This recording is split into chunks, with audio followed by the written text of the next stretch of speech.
Vous êtes témoin d'un événement où vous avez des informations d'intérêt national. Vous pouvez filmer et envoyer par email à infosunugal@gmail.com ou contacter le 78 140 56 56 disponible sur WhatsApp. moo xam da nga fekkee xew-xew moo xam da nga am information boo xam ne da nga bëgg ñëpp jot ci ni ngay def yomb na yónnee ñu ko sunu adresse mail bii di infosunugal@gmail.com wala nga wooñu su numéro 78 140 56 56 mbaa nga yónnee ñu ko WhatsApp ci boobilee numéro boo ko defee àddina bi yëpp dinañ ci jot Sunugal 24 yéen nañ fi nekkal.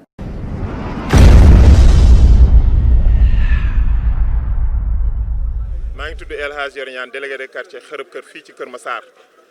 ànd ak samay notable délégué de quartier ñii taxaw ni yëpp ay délégué de quartier lañu fii ci Kër Massar waaw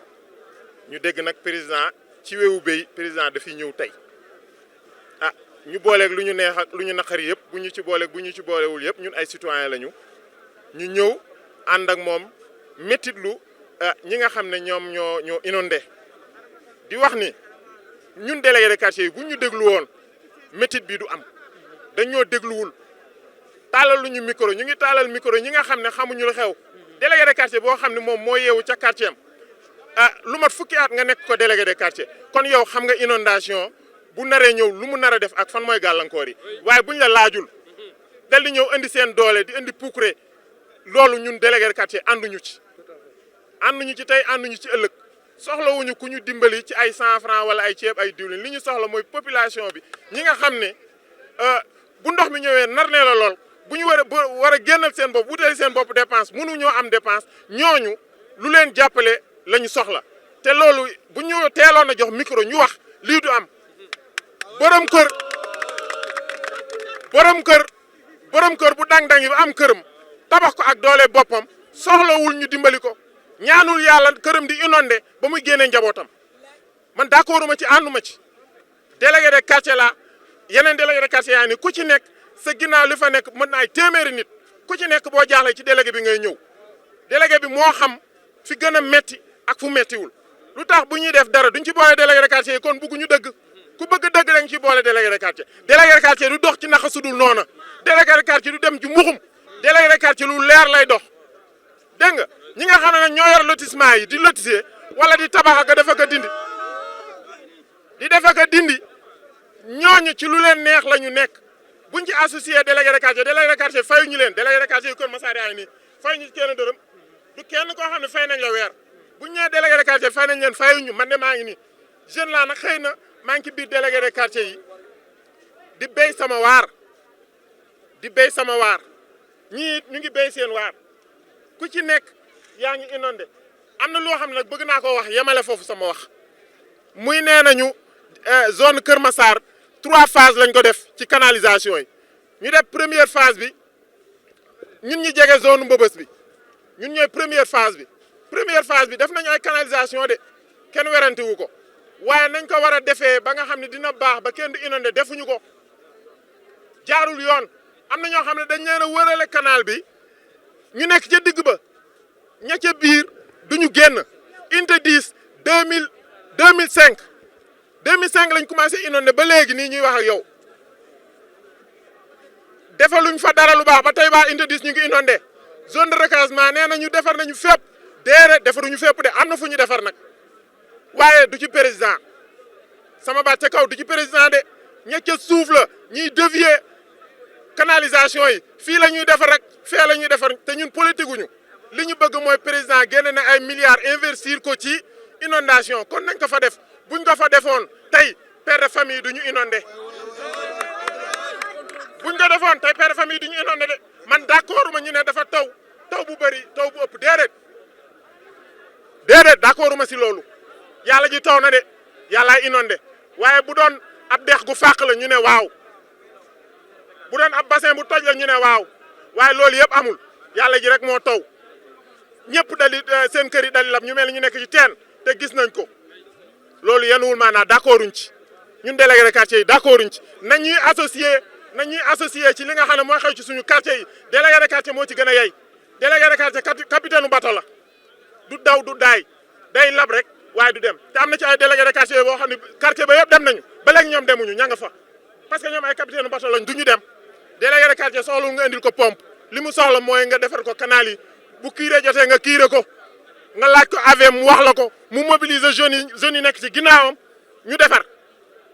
loolu mooy rôle bi waaye boo indee keneen ku jógee Dakar bëgg a nettoyer waa Kër Massar munul nekk waa Kër Massar nañ leen boole ci seen mbir bu ñu joxee milliards ñu jox ko ñu ko war a jox jeunes yi bokk ci am seen xëy munu ma ko wax dara parce que man auxiliaire maire la loo ko wax ay gàngooram mi ngi taxaw di la sànni xeer defe ne yow mii da nga ko contre ñun ko délégué quartier amul droit contre maire contre wuñu ko waaye ñun lu nekk ci réalité bi la ñuy wax li nga xam ne lu concret loo xam ne defar nga teel yi d'accord defar ngay canalisation d'accord mais nag xaar ba population bi souffrir daa man loolu laa mënul d'accord inondation yi maa ngi ci depuis 2005 ba léegi kon kenn mënu maa wax inondation maire li ma koy wax mooy ñi koy nax ñoo bari te kenn bañu ko nit bu fekkee ne liggéeykat nga ku mel ni ouvrier bu mel ni man ku mel ni technicien bu mel ni man xam naa bu baax li ci ouvrage ndox bu fekkee ne associé wu si ak ñu mel ni ñun ñu bari ñu ngi fi ay délégué de quartier du koo xam ni ab yambar la délégué de quartier kilifa la koo xam ni góor la liggéeyal boppam ñafe du question li ñuy fay délégué de quartier moo tax délégué de quartier nekk délégué de quartier déedéet ñii ñëpp dañu yoroon seen i salaire ñii ñëpp dañu yor seen doole dégg nga bu baax li may wax maire na gëstu ay délégué de quartier am na wax yu muy wax wala yu muy dégg yoo xam ne yanuwul maanaa jaaduwul maire yëpp a ngi fay seen i délégué de quartier ñun délégué Kër Massar yi fayuñ ñu bu ñu nee 132 délégué de quartier ñi ngi ciy fay motul 20 fayuñ ñu de waaye tey jii du waxu fay dañoo toll ci leeral te dañoo sonn délégué de quartier bu yuuxoo rek xamal ni sonn na yàgg na ñoo waxal wax yoo xam ne du dëgg jaxaay mu ngi ci biir Kër Massar bi Kër Massar di inondé jaxaay amul Kër Massar moo doon inondé depuis 2005 la commencé inondation yu ndaw ndawaan te inondation yu ndaw ndawaan la woon de booba jaxaay kenn dëkku fa àll la woon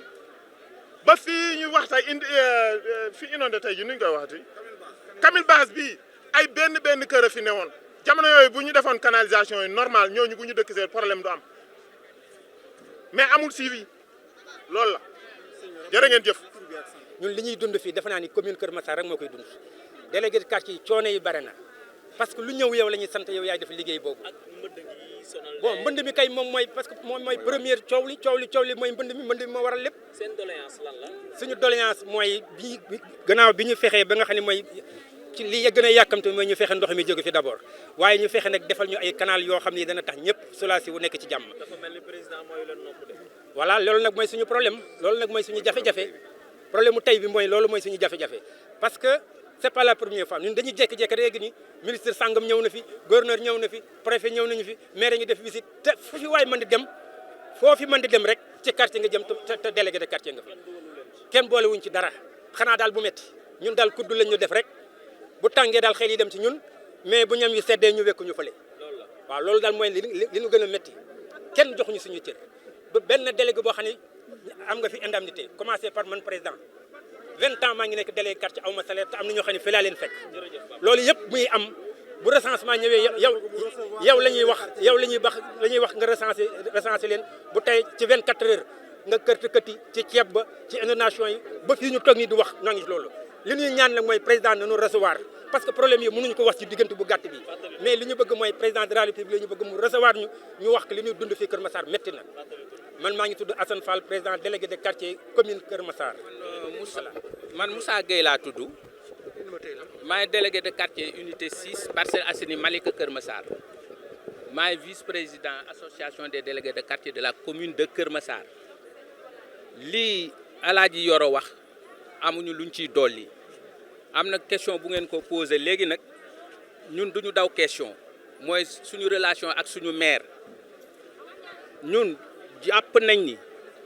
maire bu ñu wegoon bu président de la république di ñëw te décret bi def délégué de quartier nii délégué de quartier mooy auxiliaire maire di représentant de l'administration président de la république di institution buy ñëw fii war na ko wax délégué de quartier yi mais ñun dañ ko dëggandeem ci yeneen bi ñu ñëwee fii itam bëgg a dugg ñu seppi ñu di am ñu ñuy dugal am ñu ñuy bàyyi ñun ñu ngi taxaw fii nag di xaar di xawan rek ni ñun li ñu bëgg a wax kenn mënuñu ko tere wax parce que sosuñu manqué wuñu de respect kenn sosuñu parce que fii ay délégué de quartier ngi fi lu ëpp 25 ans comme ni mu ko waxee amuñu décision amuñu indemnité kenn fayu leen dara ce qui est inadmissible loolu kenn mënu ko nangu te fii à côté Mbao maire bi fi nekk di Ablaye Pouy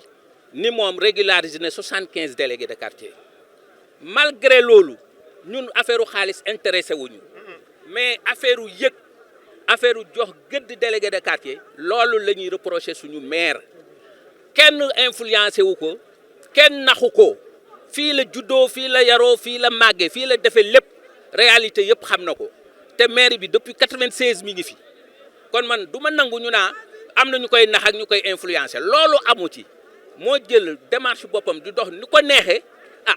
le moment venu on avisera ñu itam dinañu yëg suñu bopp dinañu xam ñun ban taxawaay la ñu war a am manque de respect rek la parce que bu amuñu woon respect si ñun démb ba mu yëgee ni président day ñëw fii day woo suñu président ni ko président délégué day ñëw wax ko délégué yëpp bu ñu xëyee nañu ñëw teeru si président loolu nag comme defu ko ñun dañu gis ni moom ñun compté wuñu dara pour moom te décret président moo ni le délégué est l'auxiliaire du maire et le représentant de l'administration loolu décret la fi la ko fekk ñun waxuñu xaalis mais nañu jox suñu gëdd nañu jox suñu cër lu ñu wax tëj nañu te ba pare di seppi ay nit di dugal léegi nag ñun bi ñu defee loolu ñun ay kilifa lañu du ñu nekk fii di buuxanteeg di kii dañu dem toog fee. waaw maa ngi tudd Al Ousseynou Diallo ancien sous-préfet maa ngi leen di nuyu borom réew mi président de la République son excellence Macky Sall day ñëw fii tey man nag séentu woon naa ne dana ñëw parce que xam naa li xew Kër Massar musul amul fenn tamit inondation bu am ay gaal ak ay yeneen façon gaal yoo xam ne jeunes yi ñoo ko fabriqué nit ñi du ci dugg di génn risque ëppul loolu président nag man xam naa ne mooy borom réew mi te dafa bëgg réew mi am jàmm waaye ba Kër Massar inondation bi fi amul fenn région yi yëpp am nañu inondation waaye fii ay gaal fii ci Kër Massar benn yoon la mus am ci Dakar léegi nag président dana ñëw fi de man xam naa ne mënuma accéder ci moom keneen ku mel noonu parce que man léegi dama retraité waaye xam naa ko bu baax nekk naa Fatick comme sous-préfet Niakhar li may wax daal mooy président de la République bu fekkee ñi lay jàppale ñu ngi lay jàppale dañuy fexe li nekk fii ci Kër Massar mu jóge fii dégg naa conseil ministre nga xam ne Kër Massar da nga bëgg urgence nga bëgg Kër Massar loolu la ñu gëmoon loolu la ñu yaakaaroon ci sa kaddu wax nga démb ci conseil du ministre fu mu nekk Kër Massar ndox mi su jeexee commencé leen liggéey Kër Massar parce que fii ay unité la ñun si nous sommes des anciennes autorités ay société SNHLM ñoom la ñu signé ay contrat pour ñu assainir Parcelles Assainies unité 1 ba unité 9 ak yeneen quartiers yi ñun ñëpp ñoo dend unité 3 li fa mu am unité 1 mu am unité 2 ba jusqu'à l'unité 20 dégg naa sax président di ko tudd kon monsieur le président de la République ak ñi nga àndal gouvernement bi yëpp je vous respecte. naqar bi mooy man maay dalal gan yi président buy ñëw Camille Basse la wax na ñëw Camille Basse maay délégué de quartier Camille Basse président mu nga fële à au moins 100 mètres donc jegewu ma ko dañ maa liggéeyaloo démb ba tey bi demee ba liggéey pare ñu ne ma génn démb maa tëj loo boutique yëpp maa ne boutique yëpp ne leen tëj leen ñu tëj ma xëy ñu ne ma oto yi gaare fii yëpp fexeel ñu dem ma woo kenn par kenn borom oto yi ñu génn dem bañ paree lañ may non protocole nangam sangam mooy génneel rek ma génn nee na daal génneel ma génn moo man du ma fiy nekk dafa coow ay kilifa la saan gendarme la ñu xëccal bu ñu def toroxale yi yaa ñàkk foofu ma génn dem toog délégué de quartier yëpp ñëw comme il l'a dit 100 délégué de quartier ñëw nañu ma génn donc ñu ngi nii toog mais ñun suñu problème xëy na génn ñu métti nañ sax mais ñun li ñu bëgg mooy ñu régler problème ndox bi ñu régler ko 2 niveaux la dégg premier bi mooy dañ ko xëcc ndox mi mu dem mooy la solution structurelle la solution conjoncturelle mooy ndox mi nañ fexe mu dem mais la solution structurelle mooy la solution définitive moom il faut ñu am canal bu mag bu jógee Camille Basse OH3 lañ koy wax mooy le bassin bi nekk fee ñun loolu moo ñu sauvé ren sax parce que bu bassin bi amuloon bu ñu ko defaloon daaw kon ndox bi nekk fii Camille Basse la doon nekk parce que lii mooy unité 3 Camille Basse moo féetee nii ci gannaaw donc boo xoolee ndox mu bariwul Camille Basse parce que ñun dañoo jëndal suñu bopp dañoo tabaxal suñu bopp jëndal suñu bopp li ñu tabax canal bee dërëmu kenn dugg ci du état du mairie ñun ñoo ko cotiser suñu bopp tabax ko ndox mi bu ñëwee du dugg Camille Basse léegi ñun loolu moo ñu sauvé ren ba ndox mi bari na fii mais bariwul côté bii boo seetloo de kii côté tali bi ne lay bariwul ndox côté bii moo bari ndox ñun ñoo tafal suñu bopp loolu ñoo jënd suñu bopp ay pompe bu tawee li ñu war a def mooy ñu fexe ndox mi dem ñu defar ay canaux yoo xam ne yii saa yu ndox ñëwatee mën a dem forêt ba mbaa géej lii daal mooy solution yi. Le problème c'est que nous subissons des inondations depuis 2012. Depuis 2012, après la construction de cette route, le canal est parti de l'autoroute à péage, est venu jusqu'à Camille Basse, est venu jusqu'à Camille Basse et a été ouvert au niveau de Camille Basse, entre Camille Basse et unité 3. Donc l'eau venait de l'autoroute à péage, Sédima, Djahaï, Parcelles Assainies, toute l'eau collectée par la route passe par le canal et vient se déverser sur Camille Basse. Nous avons débloqué au niveau de notre quartier, nous avons fait des cotisations, nous avons débloqué. Pas un franc de la mairie, pas un franc de l'État. Nous avons débloqué notre propre argent. Nous avons construit au moins un bassin de 3 millions 900 000, presque 400 000, 4 millions de nos propres moyens. C'est ce qui a évité que cette année, Camille Basse soit complètement inondé. Il est inondé, c'est vrai, mais il est inondé après chaque pluie.